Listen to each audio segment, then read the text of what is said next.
All right, good morning. We'll call today's Housing, Urban Development, and Zoning Committee meeting to order. Madam Clerk, please call the roll.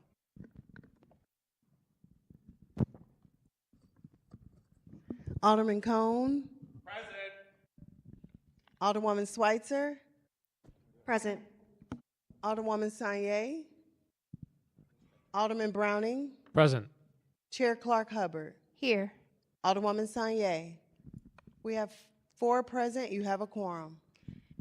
Great. I'll accept a motion to approve the minutes from Tuesday, February 20th, 2024. So moved. Madam Clerk, we can call the roll. Alderman Cone. Aye. Alderwoman Schweitzer. Aye.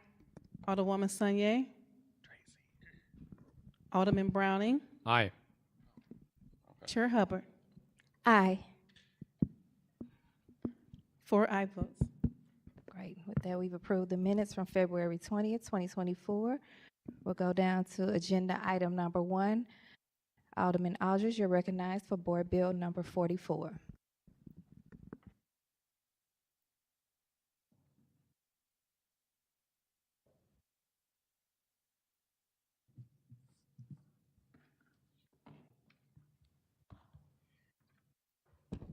Thank you, Madam Chair, members of the committee. I know we got a new Madam Clerk, but would you read the summary of the bill? An ordinance pertaining to Board Bill 44, introduced by Alderman Rasheed Aldridge. An ordinance pertaining to the permitting of the surface parking lots as defined herein and to be codified as sections 8.70.010 and a new section 8.70.035 of the revised code of the City of St. Louis, establishing additional requirements for the same and containing a severability clause and an emergency clause. You did amazing, Madam Clerk. Thank you. This is a piece of legislation I know to some of our veteran older people we've seen before, and for ones that haven't.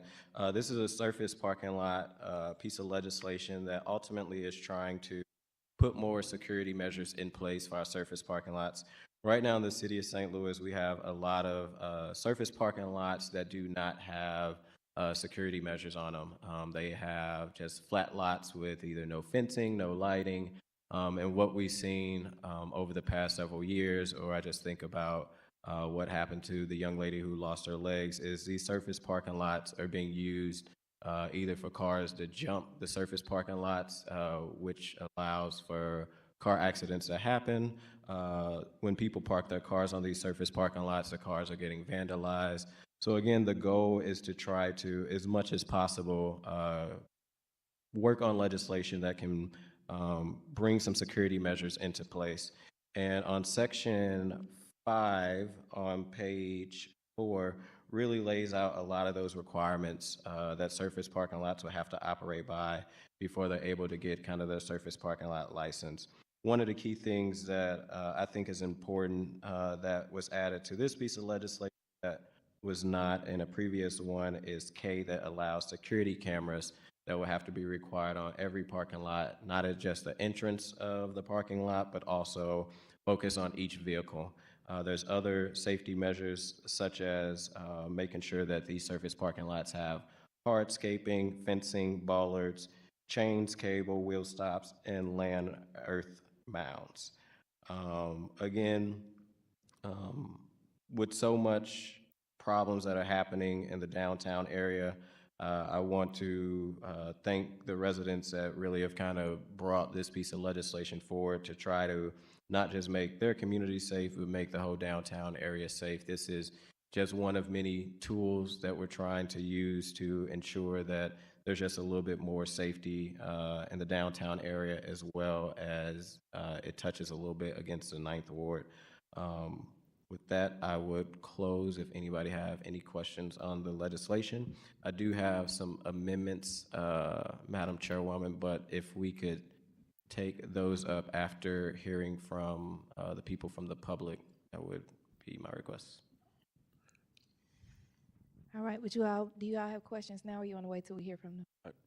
Have we actually put the committee substitute before us? Oh, thank you, Alderman Cone. Nope, I'm just talking about the Board Bill 44. I would like to make a motion to adopt the committee substitute 44.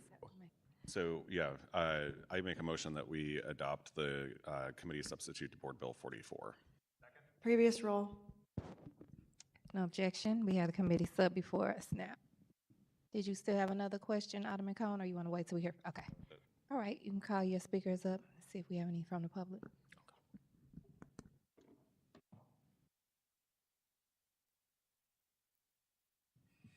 We do have some online speakers. Did you want to go with online or the room? Okay. I've got Katie Evans.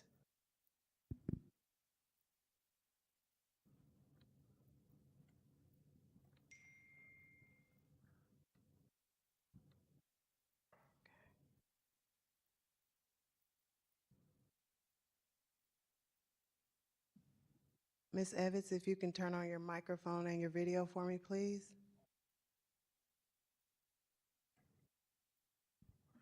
Do you affirm to Good tell? morning. Oh, good morning. Do you affirm to tell the truth, the whole truth, and nothing but the truth? Yes, ma'am. Okay, you have 3 minutes to speak. Thank you. While the intentions of this bill are fair,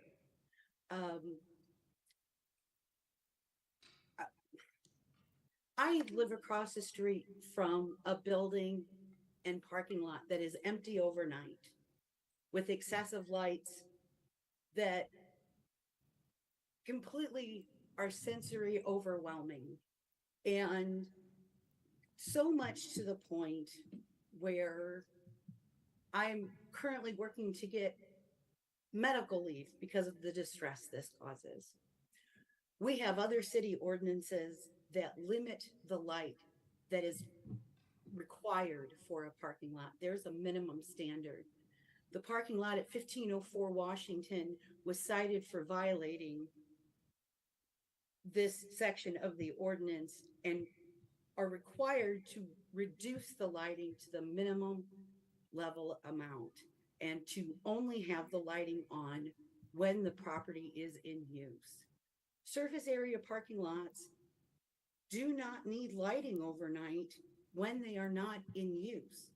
The lighting for these parking lots is being handed over to the police department, which that's not what they're experts at. When I think Alderman Browning did a project to adjust street lighting, he worked with WashU. We put dark sky compliant lighting over basketball courts. We're seeing dark sky compliant lighting in some areas of downtown, but yet parking lots, the increase of illumination on top of what is already there. If you can see on the parking lot from ambient lighting, no more additional lighting is needed because you can already see. It doesn't make brighter and bigger lights. It doesn't add more safety. And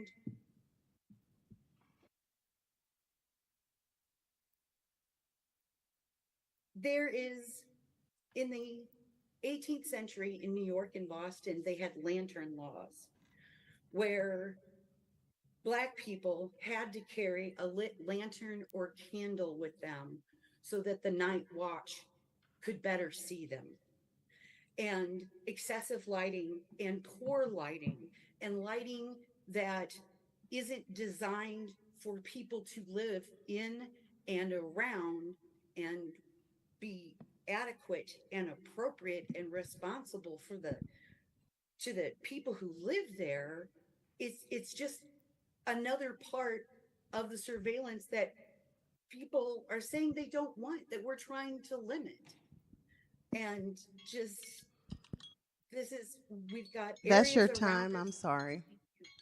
That's okay. I think I covered everything. This has just been very,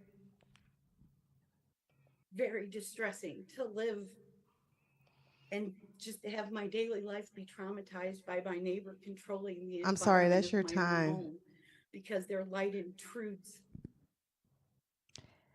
Okay, thank you so much, Katie. We appreciate you taking the time out today.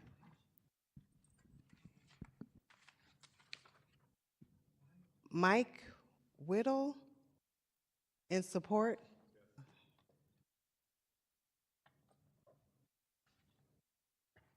Hi, good morning.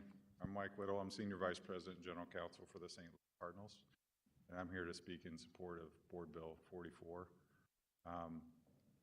For the Cardinals, public safety generally and fan safety specifically is of utmost importance to us. So we're, in terms of our, history of drawing, 3 million plus people into Busch Stadium, we've done that consistently over the last 20 plus years, with the exception of the COVID restricted seasons. And what's key for us for that is the fan experience and the fan safety. And, if a fan comes to our game and they go to their car after the game and their car is broken into, or they're assaulted, or worse, that's gonna, they're not gonna come back for our games. And they're, and they're gonna tell their family and friends, and their friends are gonna tell their family and friends. And about 40% of our fans come from outside of the St. Louis region. So for us, this is key, from a public safety standpoint, from a business standpoint, and for our fans. Board Bill 44 is good for public safety. It's good for our fans. It's good for our business. It's the right thing to do for the citizens of our community. I want to thank Alderman Aldridge for his leadership on this issue, and I want to thank each of you for your consideration of Board Bill 44 and for all that you do for the city of St. Louis. Thank you. Thank you. The next speaker is David Sweeney.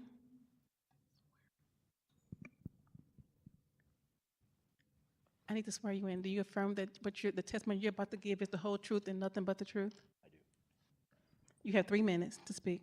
Thank you. My name's David Sweeney. I work at Lewis Rice, located at 600 Washington, live downtown at 1 Cardinal Way, downtown. I am here on behalf of St. Louis Parking, who will also speak, one of many owners downtown of parking lots, and speaking in favor of Board Bill 44 committee substitute. Sponsor Alderman Rasheen Aldridge has worked very diligently with us and back and forth, and have come up with, I think, a solution that no one loves, which usually means it's a pretty good plan, at least on our side. But again, it's the right thing to do, and for public safety, and St. Louis Parking takes that very serious, as well as everyone else that lives, works, and plays downtown. So I want to thank Alderman Aldridge, thank the members, and appreciate their consideration for the committee substitute that's before them today. Thank you. The next speaker is Jason Bittle.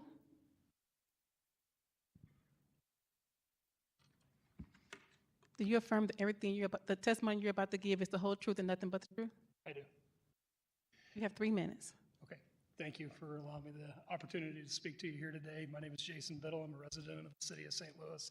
I've lived in St. Louis for 25 years now. I've worked downtown for 27 of the 27 years. As Mr. Sweeney explained, we are in favor of the committee substitute.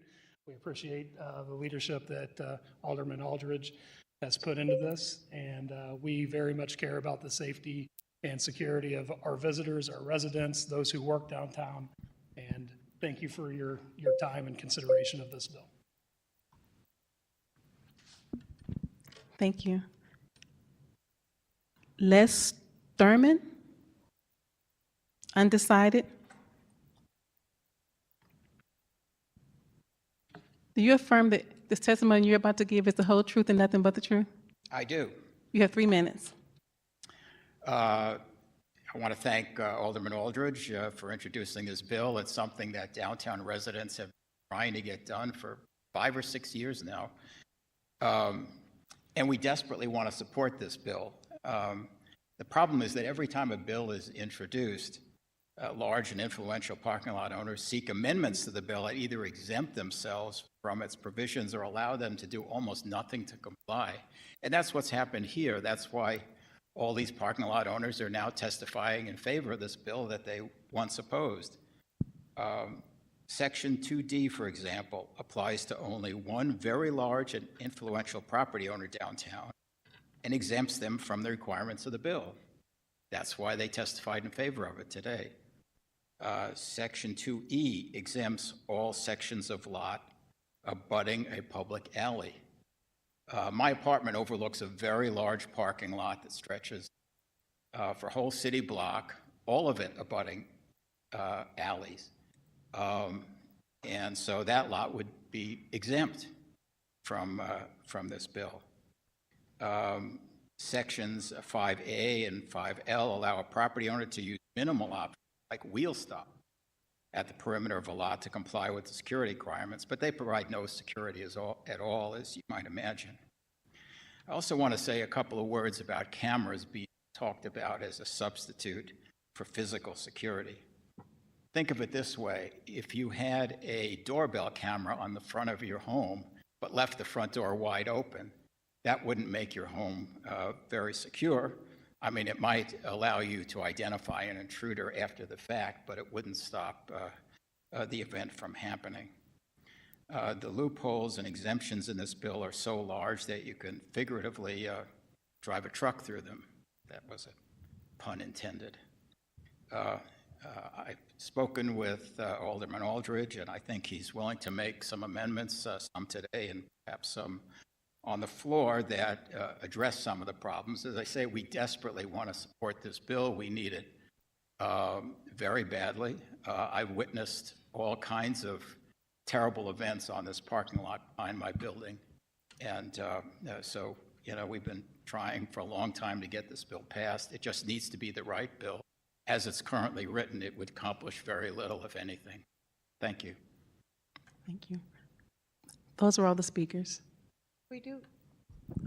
We do have some online, but they're not raising their hands.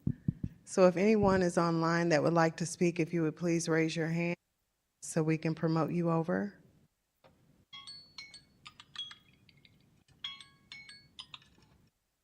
Dan Pister.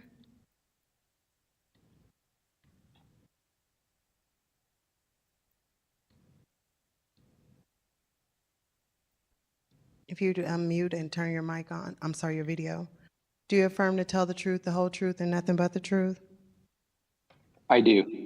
You may proceed. You have 3 minutes. And are you in support? Okay. Are you in support or opposition? I'm generally in support of the ordinance, Board Bill 4044. Okay. I'm a downtown resident and chair of the Downtown Neighborhood Association. Obviously, we've seen a lot of issues with surface parking lots in our downtown area. A lot of people driving, doing donuts, having parties, shooting guns, fireworks, a lot of antisocial behavior that's disturbing to the residents and the small businesses trying to conduct business nearby. So, we got together and decided, years ago that we needed to do something about these parking lots. So I want to thank Alderman Aldridge for taking up the board bill and trying to advance it forward. I am generally supportive of the ordinance. I do think there are a couple of modifications that do need to be made with the surface parking lot definition, item E, which needs to be modified or removed. It states that alleys that abut up to the parking lot essentially don't need the perimeter fencing, which I think we need to change that verbiage or remove that so we can fix that, because there's a lot of parking lots that do butt up to public alleys. And then there's a couple of other items in section 5 that I think we'll work on. And then regarding the hardscaping and that I think there needs to be a height requirement up to at least 3 feet, just as the feds states it has to go up to 4 feet. So I'm supportive, and I've talked to the sponsor of the bill, and we discussed those potential changes, and I'm hopeful we can make those. Thank you.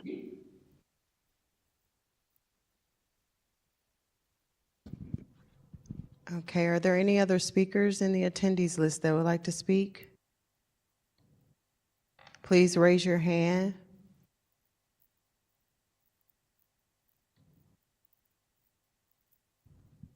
That'll be all, Madam Chair.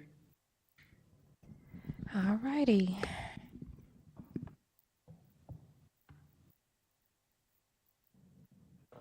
All right. Thank you, Madam Chair, and thank you all that came and testified today. So I have a few amendments that I would that I would like to bring in front of the committee. I guess I'd like to make a motion to adopt amendment number 1. I'm not sure how they're labeled. I think yours says 1, 2. Okay. Amendment number 1, and it should be in the drive. Well, he's not part of the committee. A member of the committee would need to make the motion. Second. Previous roll or object to withdraw. Oh, we'll call roll. Alderman Cone, Aye. Alderwoman Schweitzer, Aye. Alderwoman Sanye, Aye. Alderman Browning, Aye. Chair Clark Hubbard. We have 5 aye votes. And my apologies, I should have talked about it a little bit because I know for the people at home to be able to see it before making the adoption. So the amendment that was just passed, it was some language that talks about how perimeter fencing must be around the whole surface parking lot, and it must be between the abutting public street and alley between every vehicle exit and entry. There was just an error as I was writing up the committee substitute that had got left off. The next amendment, before I introduce it to speak on it, and Need to pass it. I think we just adopted it. let me. We put the motion to adopt it before us have discussion on it, and then we make a motion. So one at a time. Right. So I'll slow down on that. Was Amendment 1, and I will take any questions on it. Alderman Cone, No questions. Alderwoman Schweitzer. Thank you. So you believe this is going to address some of the concerns that have been brought up during public comment regarding abutting public streets and alleys? Not necessarily this one. I think the one that Mr. Sturman is talking about in section E, it says, and let me pull it up.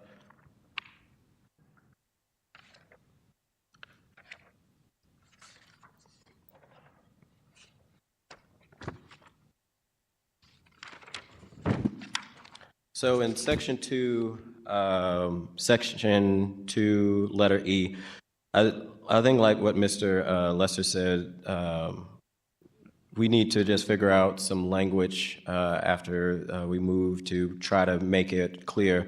The goal of the section E is not to exempt them, and that's why it says sections of the lot adjacent to the public alley, which I think there may be some disagreement. Right now, we have some lots that are between, so we have one lot that has a public alley right between. And if a fence was put up between that public alley, we have a lot of dump trucks that actually go through the public alley to pick up the trash. So what we are trying to accomplish with E is not saying that the lot is exempted from putting up fences, but the section of the public alley, because if we put up fences among where the public alley is, we won't allow those dump trucks to go in and out. The language that we're adopting in section on Amendment 1 is basically saying around the perimeter fencing, that the fencing must be basically around all of the surface parking lot, and that was just language that was left out. Only spot with section E that fencing wouldn't have to be placed is where an alley is, because again, there are several lots where if we put a fence in that location, the dump truck would not be able to back up and be able to get the trash from a lot of these downtown units. Thank you for clarifying. So along that perimeter, would there be some other thing that needs to be installed? Or anything stopping folks from entering or exiting the parking lot there? They still probably could be able to enter and exit there. With some of just the way that some of these lots are made, like I say, I can take Clark and 10th Street. If we don't have language that doesn't break up it where it touches an alley, again, those trucks won't be able to get in. So we're trying to, I think that's going to be an ongoing language worked out with Mr. Sturman, also some of the operators, to ensure that the goal is to make sure there's perimeter fencing around the whole lot. But again, there are some lots that are unique where the back of their lot touches an alley where, again, some of these dump trucks go. So we're not trying to create a situation, again, where people trash on being picked up, because folks would be angry about that. So we're trying to get around a way where the fencing is still there, but it is not in a place where the right-of-way of these dump trucks will not be able to get into the alley to pick up the trash. So are the dump trucks driving onto the parking lots at some point, or? Some of them are Just made that because way. it's like a space issue and it's not possible? Correct, because you have a building, you have an alley, and you have the parking lot. There is no space. So we're trying to avoid it where it doesn't, again, obstruct the dump truck from being able to go through the parking lot to be able to get and pick up the trash. Is it instead, and this is, I can imagine that could happen sometimes, but if that is that every single time there's a parking lot abutting an alley, it's a problem. Some parking lots does have that problem. I would say a majority of them don't have that problem. From the parking lots that I've seen, you look at Washington and like 14th Street, right there across the street from Altru. There's no parking lot that is like butted up against an alley. It's butted up against a building, but there's also several parking lots where they don't butt up against an alley. It's just, I would say, very few that do, either against an alley, and between that alley is also the building. So the trash sits in the alley, but it's right there behind the building. So if we end up putting a fence there, we would be stopping, again, the truck from picking up the trash. So I think this is a unique situation, not for all lots, but for some lots in there. And that's why we're not trying to, or what I'm not trying to do is create a one-size-fit-all understanding that all these lots are placed in different locations. Some are next to homes, some are in businesses or next to businesses, some are between alleys. So I've been trying to make sure the goal of the perimeter fencing, whatever that looks like, which we'll get to the next amendment, is there, but it doesn't obstruct the trucks from being able to pick up the trash in some of these unique places. Unlike in a residential, it's not like the trash can's just right outside their house. They're through these alleyways or next to a building, where sometimes there's a surface parking lot right next to that. Okay, and sorry, what was the example lot you gave?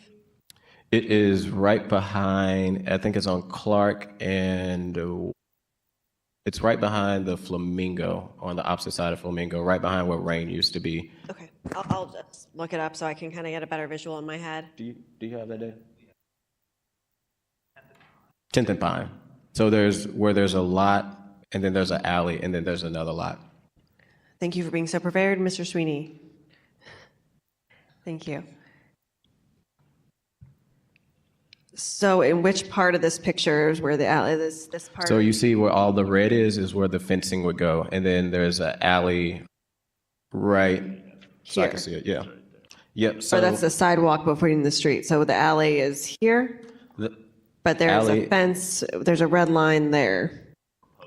Yes, yes, so the fence would go on the. Right, that would be absolutely impossible for anyone to move down if there was a fence there. Move down? I can see that you could not enter or exit, nobody could ever. No, yeah, you could not be able to. This is a very helpful photo because it makes it a lot clearer, but there would be a fence. It would still be a fence. Everywhere else, there's a red line. Correct. Okay, thank you. That's one of my questions. And that's the part where it says section of the lot adjacent to the public alley. So it doesn't stop the fencing around it, but we're, like I say, trying to avoid trucks that go in to pick up trash that would be adjacent to that public alley. And I'm happy the picture is here because it helps a little bit. Yeah, it that was does. part of it. It really does. You're just like, what are we talking about? No, very clear. Thank you so much. That's my only question on this amendment. Alderman Browning. No questions on this amendment. Thank you. Vice Chair Sanye. No questions. All right, you're welcome to close.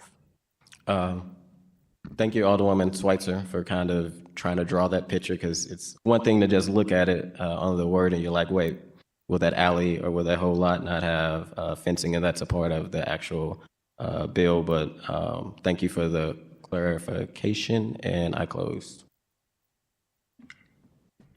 I move to adopt amendment number 1 to Board Bill number 44, committee substitute. Second. Madam Clerk, we can go. Hearing no objections, we can move forward.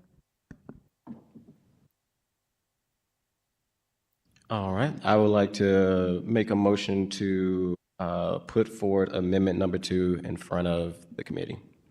I make a motion that we put amendment number 2 in front of the committee. Second. Hearing no objection, amendment number 2 is before us. All right, thank you. So this goes to one of the concerns that Mr. Sturman did bring up, Mr. Lester brought up. So on page 5, section 5, under the requirements,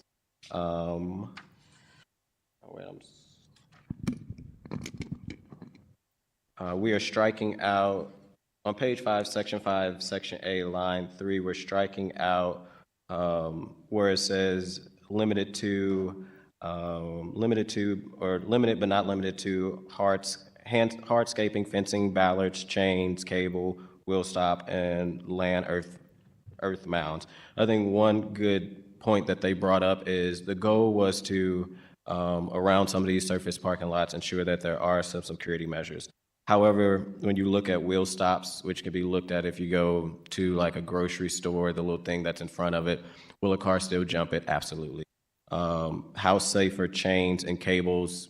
Probably not as safe. So we looked at the other type of options that would potentially go around some of these surface parking lots, with also understanding that some of these surface parking lots already have requirements. So handscaping, if you look at the Missouri Athletic Club, they have kind of this 4-foot handscaping. And what we didn't want to do is just put, again, a one-size-fit-all where they would have to knock down that handscaping just to put a fence. So this amendment says it's included but not limited to continuous handscaping, continuous fencing, continuous bollards, and landscape earth mounds. That could be options for some of these surface parking lots to install around their perimeter to ensure that people aren't just hopping these lots. All right, Alderman Cone. No questions. Thank you, Madam Chair. Alderwoman Schweitzer. No questions on this one. Thanks. Alderman Browning. No questions. Vice Chair Sanye. No questions. All right, with that, we're welcome to close. Yep, I close and move for its adoption. I move that we adopt amendment number 2 to Board Bill 44, committee substitute. Second, previous roll. As amended. Thank you. Board Bill 44, committee substitute as amended.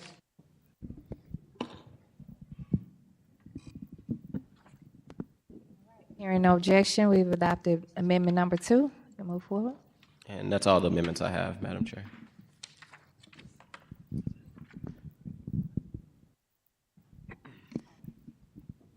All right, Alderman Browning, you're recognized on amendment number 3. Thank you. I would like to put amendment number 3 before the committee.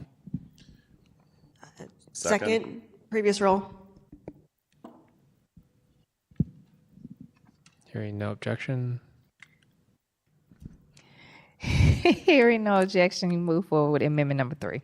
Okay, so this is an amendment concerning the security lighting and parking lots. I definitely hear the complaints and the concern around excessive lighting and how that affects nearby residents, and want to make sure that we just put some basic rules around this This amendment is specifically for zoning district F, that is neighborhood commercial district.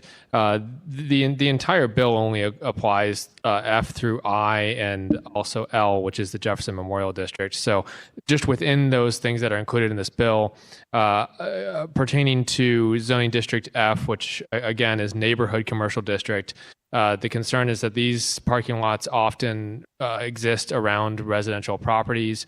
And this is just putting some common sense rules in place to make sure that security lighting includes shield fixtures and be directed away from shining directly into those residential properties.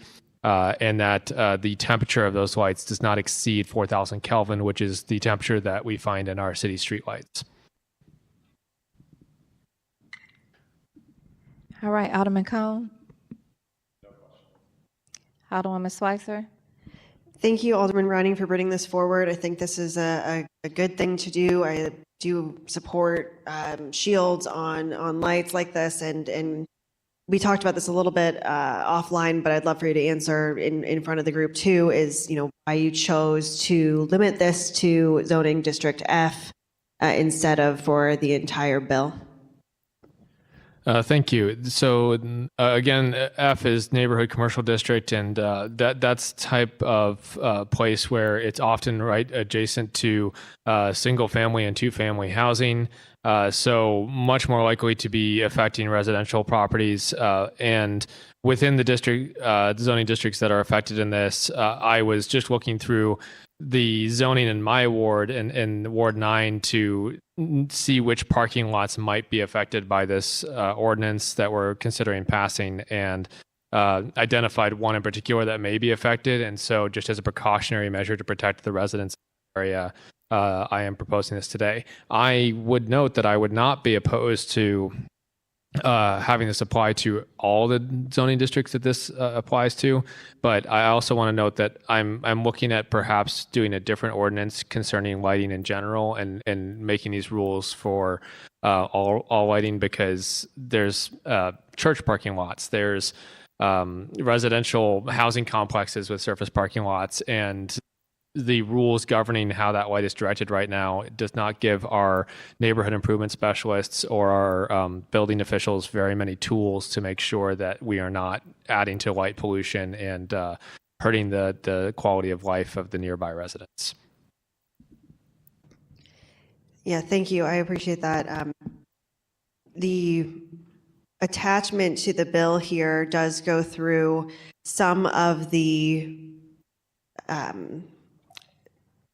lots that are not included or exempt, so I don't know if any of those are the ones that you're dealing with. I know a parking area used exclusively for church parking is A for what is exempt in the code from issues. So perhaps the sponsor could speak to whether or not you support the amendment including all zoning districts, or if you also are in support of just zoning district F being included in this time. At this time, and I appreciate the Alderman, he brought it to me earlier this morning.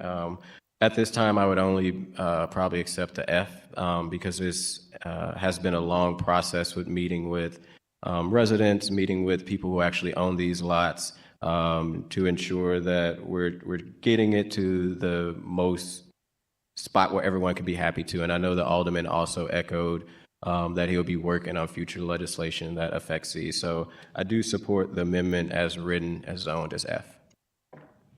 Yeah, I appreciate that. I'm thinking about there is a lot of, obviously, for folks who be implementing the various things in this board bill. And I would imagine if there are future ordinances that are directing people to have shields, it would be less expensive for them to do that on the front end than on the back end, or to retrofit the lights.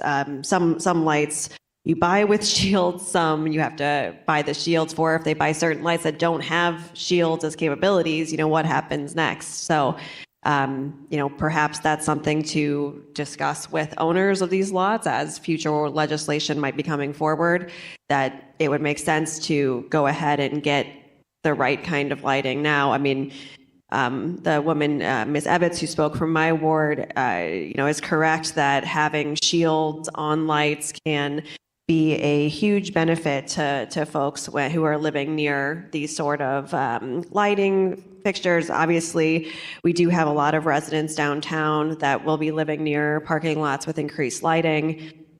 So I'd be interested in seeing this apply to the entire bill, just because we know that if it's coming, possibly, and that we can anticipate that people who are near these parking lots are going to have issues with increased lighting if it's intruding in their homes or in their businesses. So, I'm prepared to support this and understand that you all are not interested in making that change right now, but I guess we'll just keep talking about it. And if I could add to it, so in the bill, there's no emergency clause. So once and if it's passed, there's no emergency clause in the bill. So if it is passed, we know that's 20 days before the mayor signs it.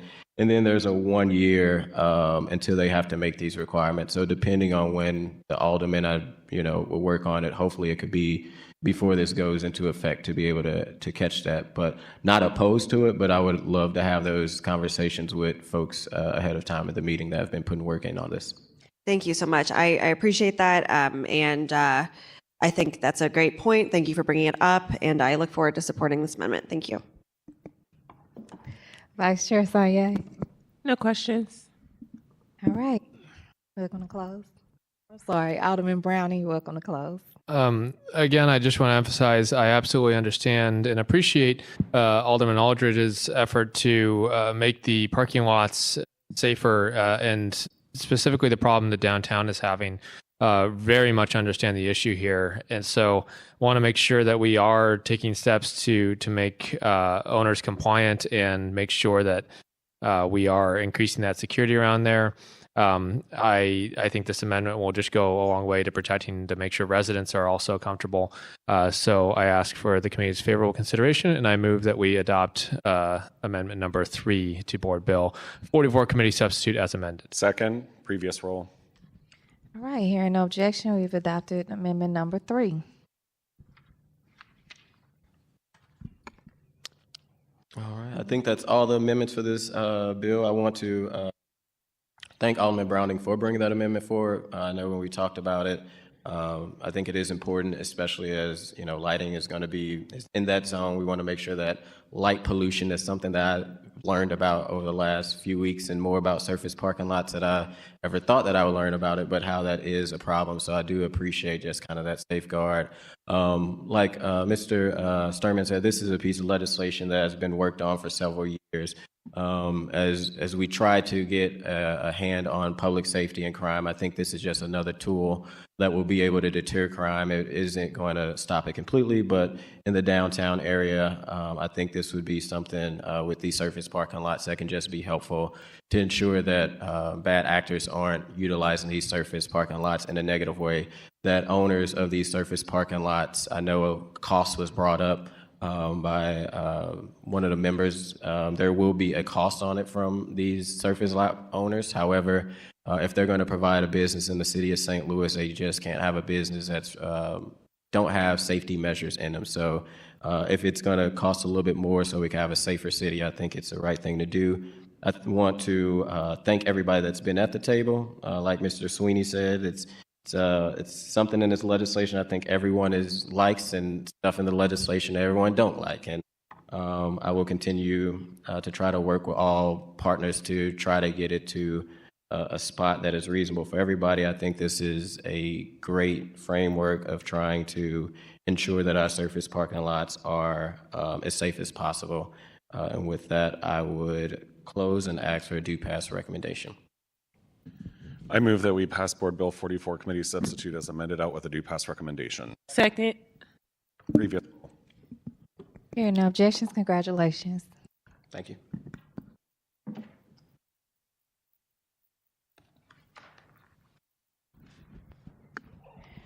Next, we have item number 2. Vice Chair Sanye, you're recognized on Board Bill 180.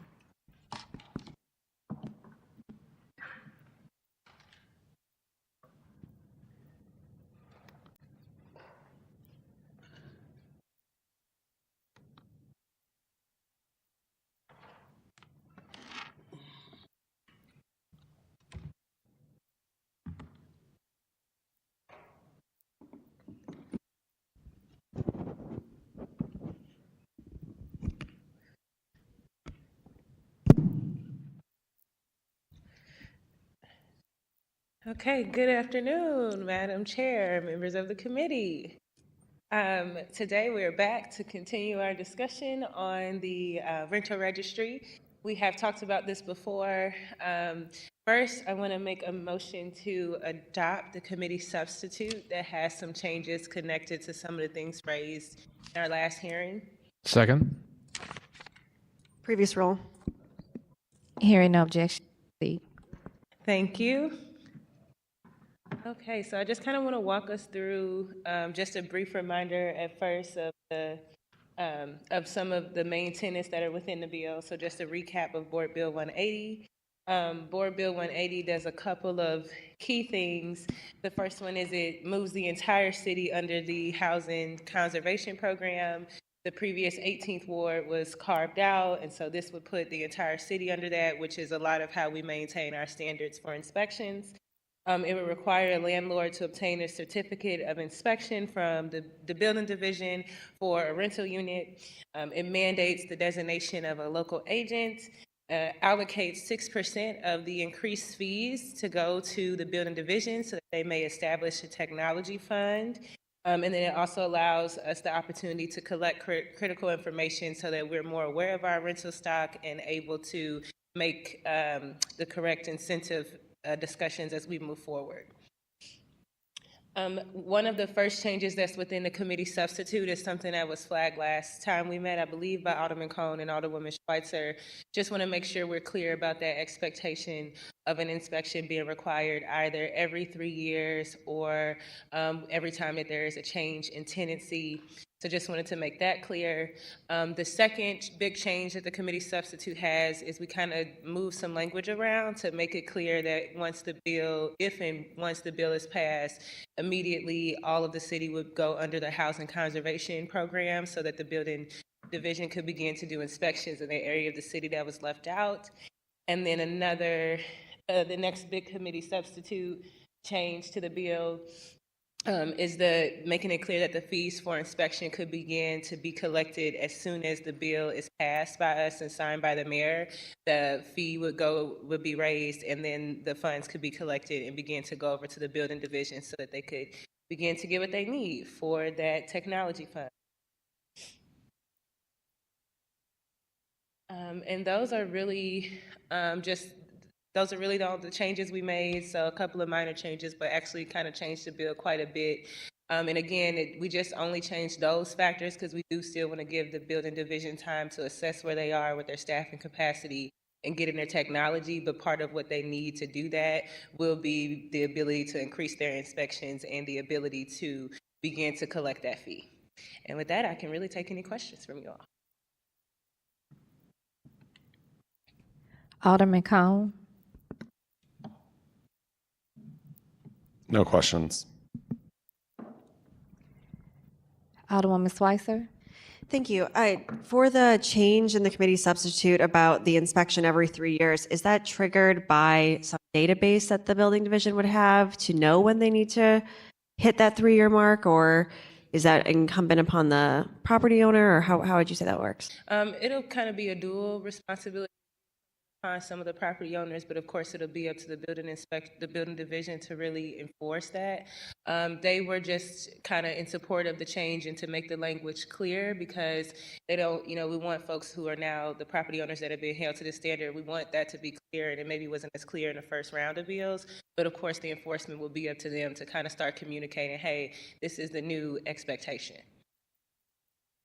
So you're imagining they'll be using the rental registry to know when a property is due for an inspection. That will be part of what they're collecting and what they have on a schedule of some sort. Yes. And of course, it's important to remember that the penalty part of the bill is not in effect yet until they get all their technology, but that way they can begin to just communicate that this is the expectation that we have without any penalties just yet as everybody gets accustomed to the new standard and as they build out the technology that they need to really be able to enforce it to the measure that they need to. Okay, thank you so much. All right, Alderman Brownie. Thank you. I want to say thank you to Alderwoman Saunier for bringing this forward. The city needs tools like this in order to make sure that our rental stock is habitable, safe, and contributing to the well-being of our residents. Right now, we not only do not have inspections on a citywide basis, I actually represent some of those old areas that don't have, that are not part of the current housing conservation district, but there's also all sorts of loopholes that people can slip between, such as using this change of utility to figure out if there's a new resident. Well, oftentimes, if the property owner has the utilities in their name and not in the tenant's name, the utility won't switch when tenants do. And so that can evade inspections, which then leads to unsafe conditions that people can live in. I've had city inspectors call me and say, hey, can we change this to get inspections in this area? Because I am, right now, it's only the case that they can go in if they're invited. And so they get invited and they come in, they see horrific conditions that people are living in. I am glad that there's a delay in the penalty, and I want to make sure that we follow this up with the legislation that provides for the Impacted Tenants Fund. I just want to flag that as a crucial piece of this puzzle, because what happens when somebody has an inspection that hasn't had an inspection in 30 years is that their house might be found uninhabitable. They're going to need assistance in finding a new place.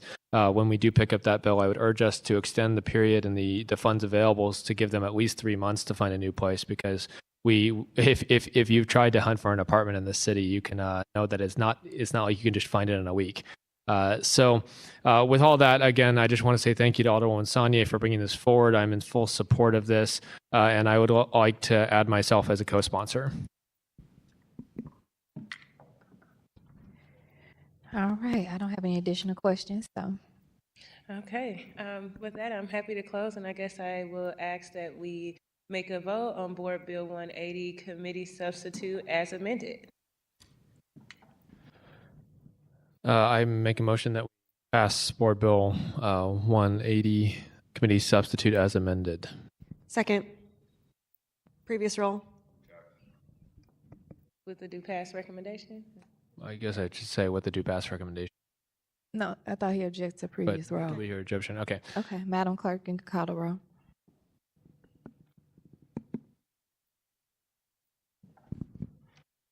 Alderman Cone. Alderwoman Schweitzer. Aye. Alderwoman Saunier, Vice Chair Saunier. Aye. Alderman Browning. Aye. Chair Clark Hubbard. Aye. We have 1 present and 4 aye.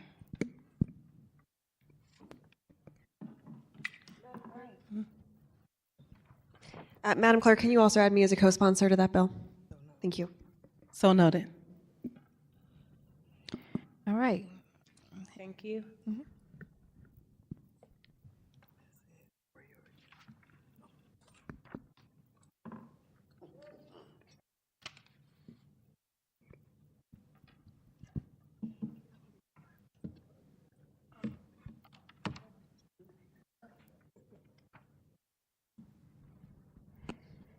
All right.